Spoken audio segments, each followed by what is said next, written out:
Hey guys, welcome back to today's video. Today is Saturday, January 16th, 2021, and today we're going to be discussing whether or not President Trump is possibly looking to run for his, re-election bid in 2024. Now, President Trump is someone who has definitely been a very big figure within the Republican Party, someone who you can't imagine the Republican Party without today, and that largely has to do with the fact that he took over the party back in 2016. It was no longer the party of Romney or the party of McCain or Bush or even Reagan. It was the party of Trump, and that was very clear when President Trump did not endorse certain Republicans and they ended up losing their primaries. President Trump's influence over the GOP definitely, has to be noted. I mean, President Trump is someone who can really corral the GOP base enough that they were able to win in elections that they otherwise might not have had if Donald Trump was not on the ballot. You see, a lot of the reasons why the Democratic Party does well in special elections and elections where Donald Trump simply isn't on the ballot is because he offers this appeal to voters that are able to bring them to the Republican Party side. In 2016, you cannot deny Donald Trump's ability to sway the electorate from 2012. In fact, we can look at those exact numbers right here. The entire map, almost the entire map, looks a lot more red than it did back in 2012. If you're comparing 2012 to 2016, most notably in some of these areas of the country where previously you would expect the Democratic Party to do well in. Pennsylvania swung by 6.1%, Michigan by 9.7%, Wisconsin by 7.6%, Ohio by 11.1%, Minnesota by 6.2%, and Iowa by 15.2%. Across all of these contested states in the Rust Belt, President Trump was able to swing a number of them away from the Barack Obama column. I mean, it's quite fascinating to see President Trump's reach on some of these states and his ability to really sway them over from previously voting for President Obama. And it doesn't just end there. It goes into the solid Republican states as well. North Dakota swung by 16 points away from where it had voted in a previous election. I mean, yes, Romney won there by a lot, but Trump won by a lot more. South Dakota swung by 12 points, Wyoming by 5, Montana by 7. So when I'm looking at these results, I'm seeing a very drastic swing for a number of reasons. But President Trump was able to swing these voters. On top of that, he was able to win elections for the Republican Party down the ballot. And that's something that also needs to be noted, because if President Trump had this impact on the GOP, they may be inclined, at least electorally, to try to renominate him in 2024. But it's not so simple. While President Trump may seem good for the GOP because he was able to bring them victories, he's also tarnished their name. Without him on the ballot, the Republican Party really has nothing to stand on besides supporting President Trump. And I know the Republican Party has always made that argument against the Democratic Party that if the Democrats continue to try to push this hashtag anti-Trump movement, that it wouldn't work for them. But so far it has. And, even though Donald Trump won't be the incumbent president, it's not necessarily an anti-Trump movement as much as it is an anti-Trump-like movement. So as long as there are Republicans who embody President Trump, who endorsed President Trump, who, went to bat for President Trump, the Democratic Party will have ammunition. Unfortunately for the GOP, no matter how much they try to flaunt candidates who supported President Trump heavily outside of solid red districts or likely or lean red districts, that probably won't help them much. You see, President Trump's someone who pushes away a number of independents and Democrats, but wins them over when it's being used in an opposition fashion. So it's not a name that can be used in benefit of the GOP, but rather in benefit of the Democratic Party. It may help GOP candidates in down-ballot races when Donald Trump specifically is on the ballot, but when he's off the ballot, many voters don't necessarily see the same type of energy and the same type of personality in a number of other Republicans, which is exactly why Republicans don't perform as well when Donald Trump isn't on that ballot. Georgia's 2 Senate runoff election should have been a perfect example of where President Trump's outreach could have really poured into a race where he wasn't on the ballot.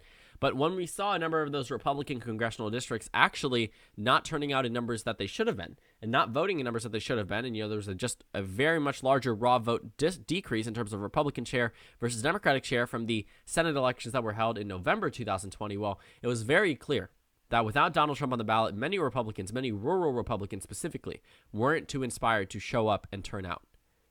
But those Democrats still used Donald Trump's name, even though they knew he was the outgoing party, even though they knew that 2 Republicans would technically provide a check on a president-elect Biden. Donald Trump's name hurt those GOP candidates. Every time Kelley Loeffler sent out an ad that said 100% Trump voting record, that probably hurt her more than it helped her. When David Perdue had to cling to President Trump and pretty much go along with the calling on the resignation of Brad Raffensperger, the Republican Secretary of State, or the Republican Governor, Brian Kemp.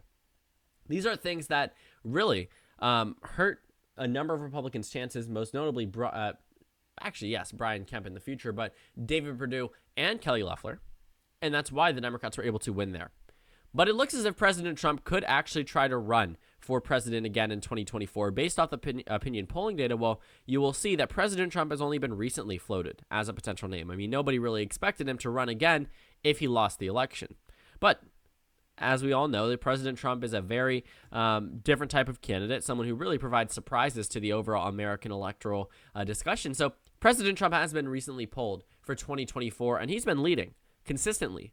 He leads the average amongst poll after poll after poll. The only time when he's removed from the poll itself, Mike Pence takes the lead, or Donald Trump Jr. ties with Mike Pence. So looking at Donald Trump as a candidate here, he gets 42% of the vote, according to the Morning Consult. 65% compared to, just the ability for these people who are in the poll to choose as any other candidate. 65% still remain with President Trump. This is not the whole type of discussion, Hillary 2020. She was polling 19% amongst the Democratic Party electorate. Donald Trump is polling at a minimum 42% in recent polling data, and at a maximum 65%. That's more than he did back in 2016 when he won the nomination. When Donald Trump became the presumptive nominee, he had only won over not even a majority of Republican Party voters.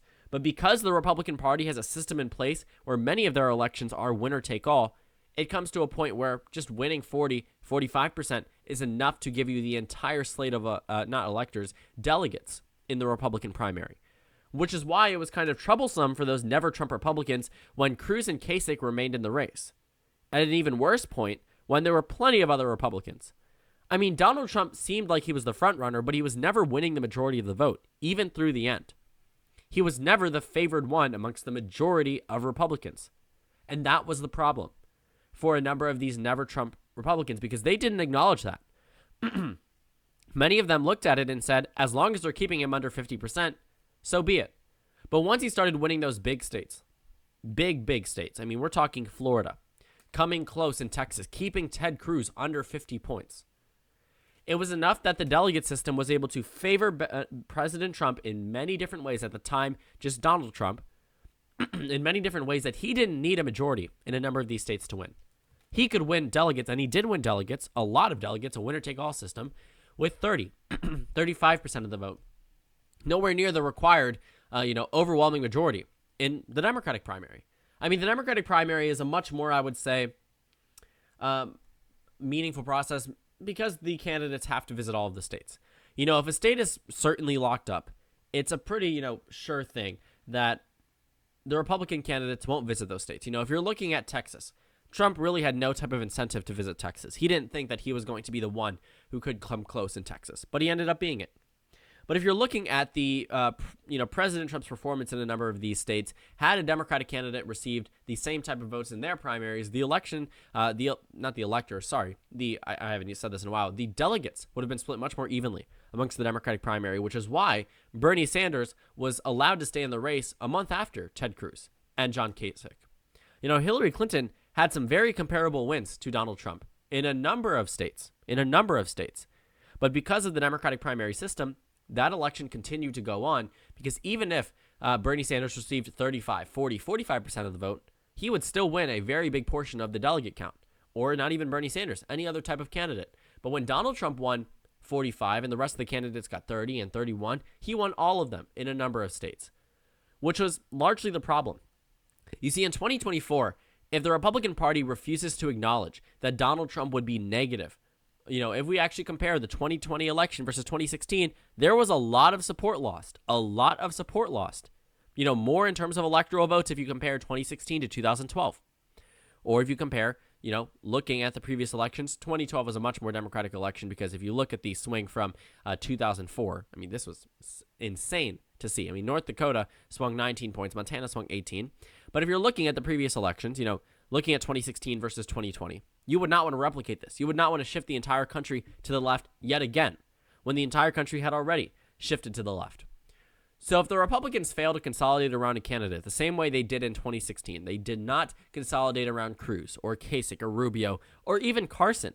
And I get it. Many of them thought that they had a very good shot at the presidency. I don't see why Jeb Bush would want to drop out of the race when his name was floated as early as 2012.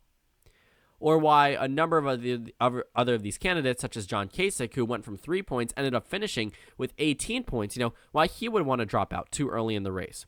But once it started becoming clear that President Trump was going to dominate the Republican field, they should have realized that their own party system, which allows winner-take-all systems, would not benefit them. They should have acknowledged them, and if there truly was a major push from never-Trump Republicans, even Ted Cruz spoke at the convention and said, vote your conscience. I mean, this is a man who was against President Trump from the beginning and now is one of his closest allies. Isn't that interesting? Lindsey Graham as well. But looking at the 2016 Republican primary, people were so angry with Trump as the candidate through the RNC.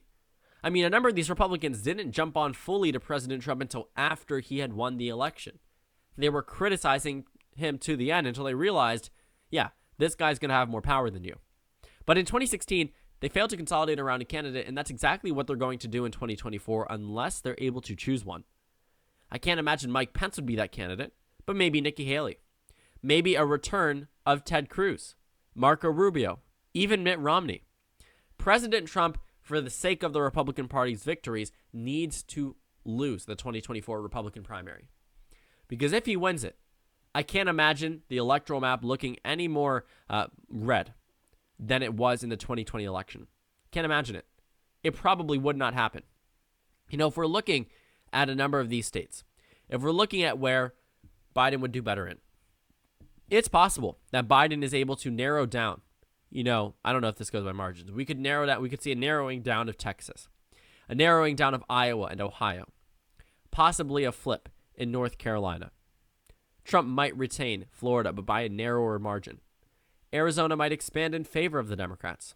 Nevada as well. Wisconsin as well. Michigan, Pennsylvania, all states that were narrowly won by the Democrats could expand. Because I can't imagine too many people would be inclined to vote for a candidate they already rejected. This has only worked once in American history. President Grover Cleveland was the only one to lose his re-election bid and then run 4 years later and win. President Trump probably won't be another type of historical anomaly. He probably won't be. President Trump could very well win the 2024 nomination, but he probably wouldn't win the 2024 election. But knowing President Trump, and knowing his influence on the Republican Party, and they have been very much enablers, he could run for president when he's 78 years old in 2024. He could run for president when he's 78 years old, because that's exactly what Joe Biden did. Joe Biden won his election at 77 years old. He will be 78 on Inauguration Day. He already is 78. His birthday had passed. So President Trump, he would be around the same age as Joe Biden. So you couldn't necessarily argue that. You couldn't argue that, especially if Joe Biden decides to run for re-election. But also, one would have to take a look at the approval rating of President Trump as he's leaving office. Amongst the American people, 36.5%. Amongst registered voters, 39.7%. Amongst all voters in all polls together, 38%. What does that tell you? No matter which type of demographic group you're looking at, his approval rating is high 30s. That means there's a 20-point deficit between the voters that disapprove of him and approve of him. For reference, on Election Day, that was just simply 8 points. So if it was 8 points on Election Day, and it's 20 points now, and he lost the election with just an 8-point deficit, you can only imagine what would happen in 2024. And it's not just that. It's not just the approval rating of President Trump that's taking a dip. The majority of Americans support removing Trump from office.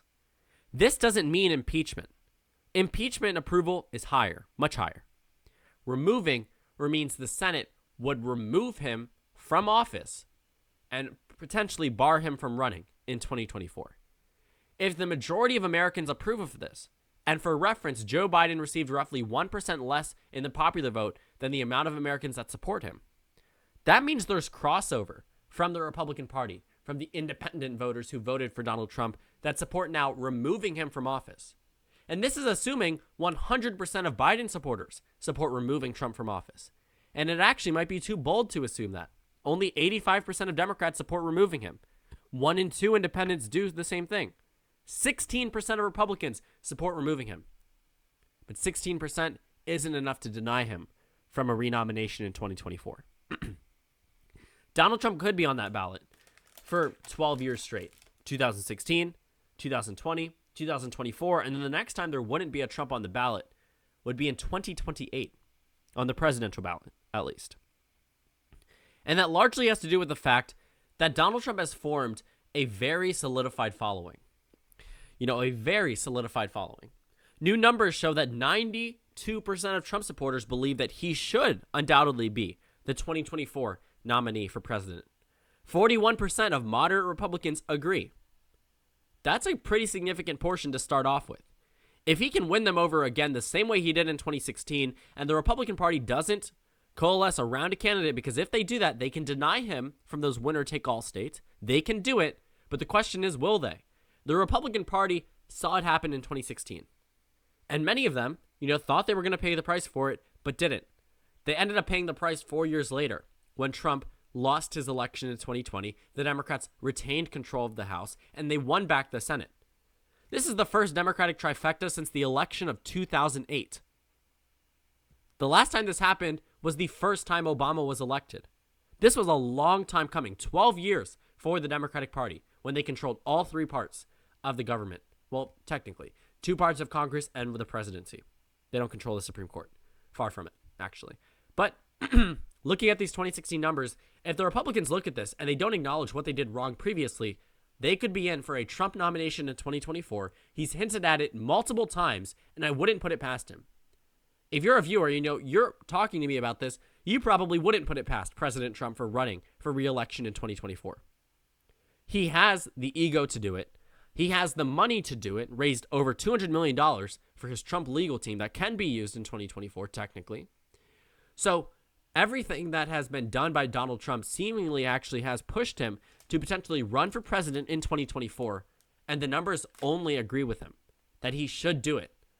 At least if we were talking about what would benefit Donald Trump the most, well, running in 2024 would keep him as the Republican presidential nominee again.